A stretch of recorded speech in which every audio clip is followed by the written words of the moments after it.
Hablamos con Ariel Sámana, que es especialista en temas previsionales, justamente porque queremos saber efectivamente si el aumento es del 7,20, si es un poco más del 8,1, y cuál es también la diferencia que se toma de aquel 20,6 que debía dar al 12,5 que ya se dio. Por eso se hace como una especie de resta, suma, división, y allí es donde se saca. ¿Cómo se hace el cálculo? El cálculo, exactamente, mediante los registros del IPC del mes de julio.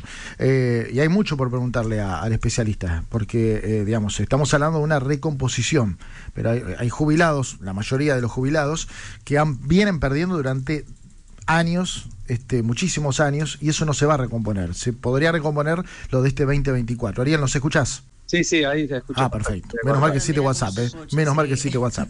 No, te decía y te preguntaba, Ariel, ¿cuál es efectivamente el dato del aumento? ¿No es 7,20? No, claro, en realidad se informó 7,20 porque es acumulativo, pero en realidad es 8,1 que se aplicaría sobre lo que se percibió en abril, y de ahí en más hay que ir corrigiendo los saberes.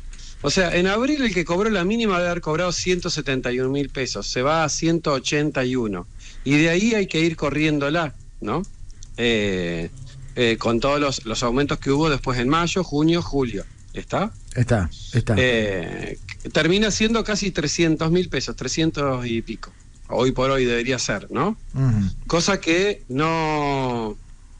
Me parece que en los hechos no sé si va a suceder, va a ser medio difícil. De todos modos, como dije al principio, es una jugada política, porque en cualquiera de las dos salidas, dejaría al gobierno o con cierta debilidad, o al menos marcada la cancha diciendo, mirá, nosotros tenemos la palabra final porque tenemos los votos.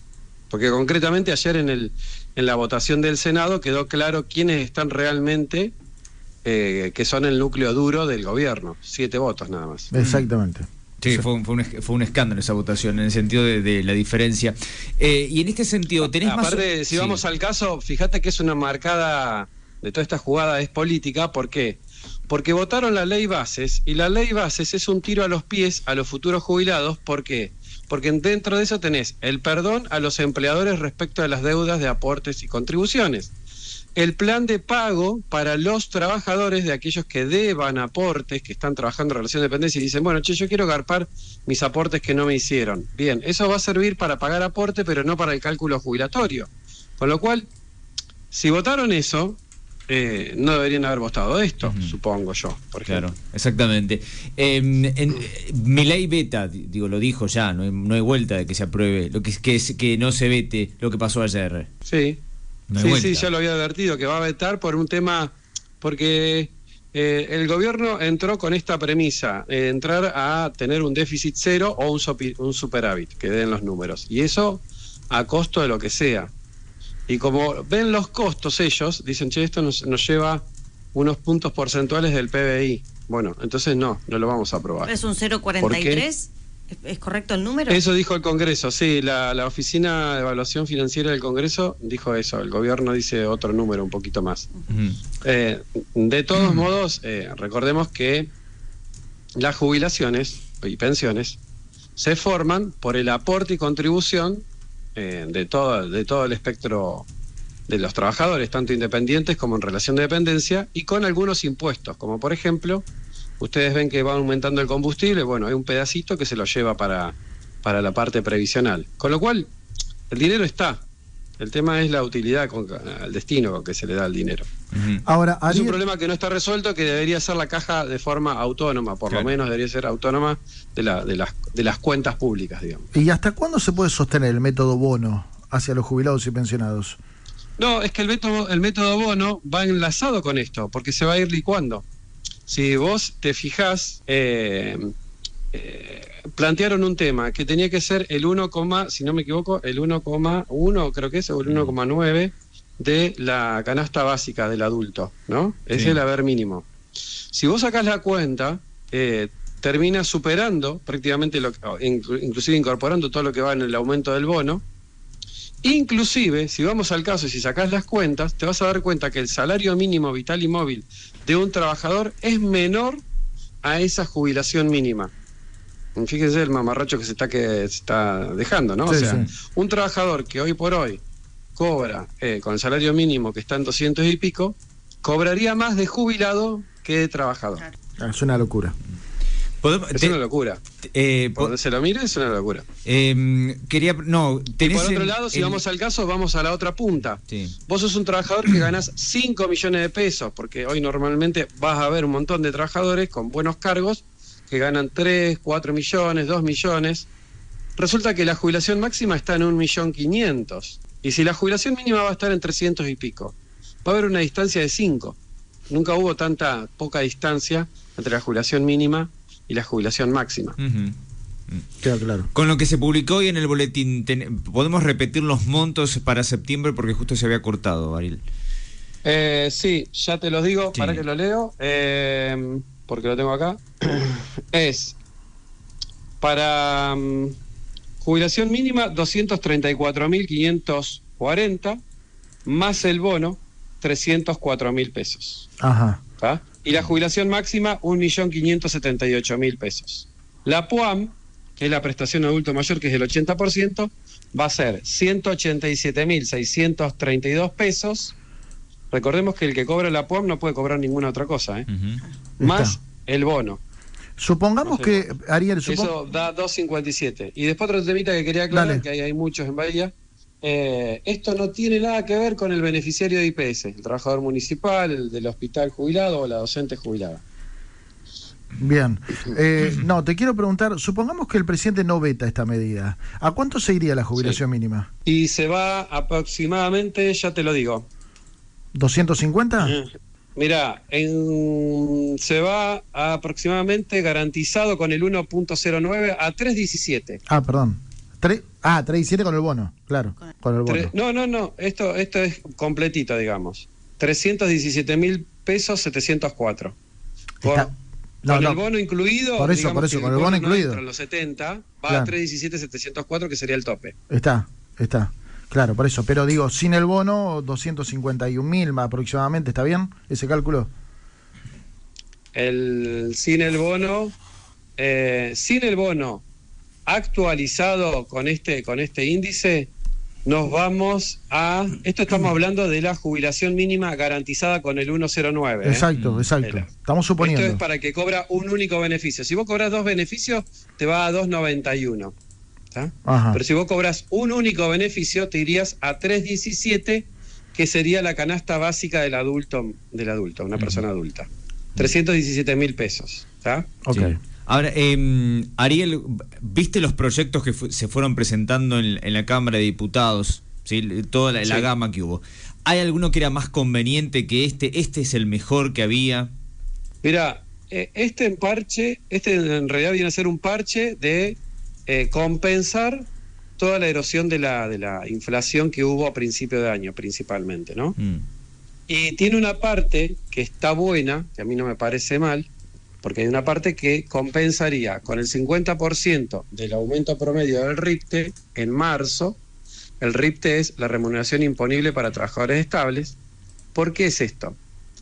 ¿Por qué digo que compensaría? Que lo establece ahí en un artículo. Porque supongamos que la inflación sigue siendo baja, o terriblemente baja, o pongámosle que sea 0, ¿no? Sí. Si fuera 0, con el criterio actual, las jubilaciones deberían ser las mismas en septiembre, octubre, noviembre, diciembre, ¿está? Sí.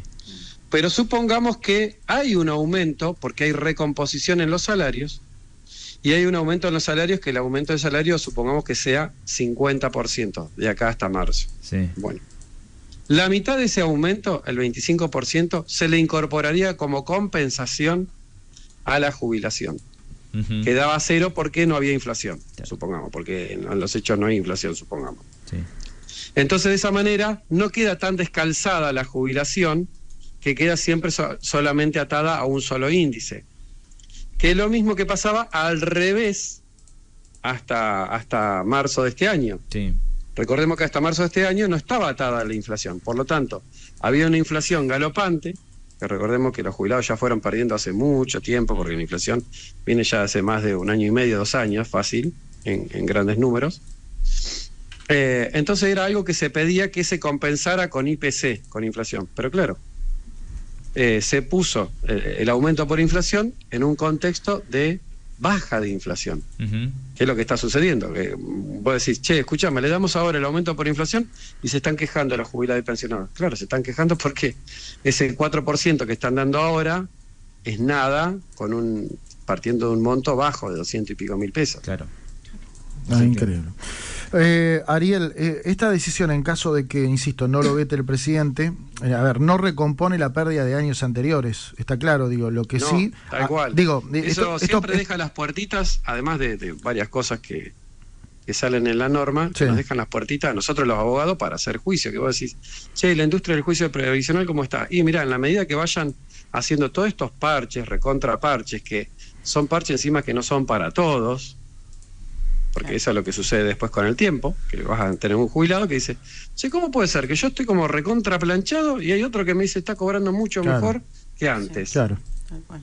O que cuando era trabajador inclusive, ¿qué va a pasar? Y otro dato, la vida de los jubilados va avanzando, la calidad de vida se va deteriorando y los juicios generalmente demoran muchísimo tiempo. Sí, y el costo de vida del jubilado no se da solamente en función de, supongamos, que haya una recomposición salarial. También se da, como decías recién, en la canasta básica del jubilado, que hay otros costos que están, por ejemplo, cubiertos por la obra social o la prepaga, y no lo cubren tanto, porque los medicamentos se dispararon, o porque el porcentaje de cobertura no es el 40, es menos, o porque esto que te cubría ya no te cubre, y el jubilado no puede estar salteando, elegir, bueno, hoy no tomo la medicación, mañana Claro, sí, sí, o el mes tal que cual. viene veo hasta dónde me alcanza la cajita. Tal cual. Vas al médico y el médico te va a retar, te va a decir, ¿cómo dejaste de la medicación? Claro. No, Sí. y bueno, no tengo dinero. Una más desde el punto de vista estrictamente legislativo y ejecutivo. Imaginemos que veta, lo cual va a vetar, después puede volver al Senado. Bueno, ahí tuvo una importante cantidad de votos, pero con las 2/3 partes podría revertir la medida, Ariel. Sí, yo lo veo difícil si tomamos los votos de senadores y de diputados, porque en las dos reunieron los 2/3, con lo cual si mantienen los votos, está en una... Por eso dije que esta votación lo deja como medio en una debilidad hoy por hoy, está en la muñeca del gobierno empezar a generar convenciones, empezar a generar votos o intenciones o incorporar gente, porque lo va a dejar en una debilidad, sea vetándola o sea no vetándola. Supongamos que no la veta y hace caso al Congreso, lo deja en una debilidad, Claro. porque dijiste que ibas a vetar, que no ibas a cumplir y tenés que cumplirlo. Entonces lo deja en debilidad. Si veta y no reúne las 2/3 partes, que va a tener todo un caminito de negociación, también lo va a dejar en debilidad, porque Claro. va a vetar y va a ser una de las pocas veces en la cual un veto presidencial es rechazado. Y por lo tanto, cuando es rechazado, tiene sí o sí la obligación, salvo que disuelva el Congreso, sí o sí la obligación de cumplir con la ley. Es muy interesante lo que está diciendo Ariel, porque lo deja en jaque al gobierno Y, ambas medidas. Sí, en las Lo deja redes, en jaque. en las redes sociales. O tal vez diga, como yo no tengo muñeca porque la tengo que cumplir, porque me rechazan el veto, voy a hacer ese punto porcentual que dice el gobierno que se le va en PBI, un ajuste por otro lado. No sé, le cortará el chorro a las provincias en algunas obras, o no sé. Bueno. No, claro, porque a la CIDE no se lo va a cortar. Sí. Claro. Para cerrar, Ariel, tenemos poquito tiempo. ¿Podemos recordar entonces para el mes de septiembre, para aquellos jubilados que están escuchando a esta hora, que no tomaron en cuenta el inicio de la nota, cuánto van a percibir de haberes en el mes de septiembre? Al menos, a ver, insisto, entendiendo que el gobierno va a vetar, así todo, con el bono incluido, ¿cuánto van a cobrar? Sí, la mínima se va a ir a 234 más el bono 304. Esa es la jubilación mínima, con aportes, ¿no? Sí. Contributivas. Después tenés las pensiones no contributivas, que no salió publicado hoy, pero seguramente, obviamente va a salir, que es mucho menor. Con el bono se va a 234 también.